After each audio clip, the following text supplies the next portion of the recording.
கோவை புறநகர் பகுதியில் நடைபெறும் சட்டவிரோத மது விற்பனையை தடுக்க போலீசார் திடீர் சோதனையில் ஈடுபட்டனர்.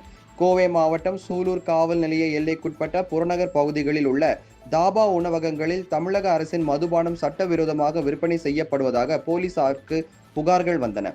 இதையடுத்து அன்னூர், கருமத்தம்பட்டி உள்ளிட்ட பகுதிகளில் செயல்படும் தாபா உணவகங்கள், சூலூர் பகுதியில் உள்ள கவுபாய் ரெஸ்டாரண்ட், டால்பின் ரெஸ்டாரண்ட், வடுகை, லவ்லி, ப்ளூ லைன் உள்ளிட்ட பிரபல உணவகங்களில் தனிப்பிரிவு போலீசார் திடீர் சோதனையில் ஈடுபட்டனர்.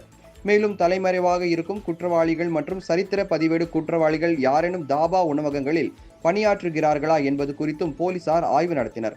சட்டவிரோத மது விற்பனையை தடுக்கவும், குற்ற வழக்குகளில் தொடர்புடைய நபர்கள் உணவகங்களில் பணியாற்றுகிறார்களா என்பதை கண்டறியவும் இதுபோன்ற சோதனைகள் தொடர்ந்து நடைபெறும் என போலீசார் தெரிவித்தனர்.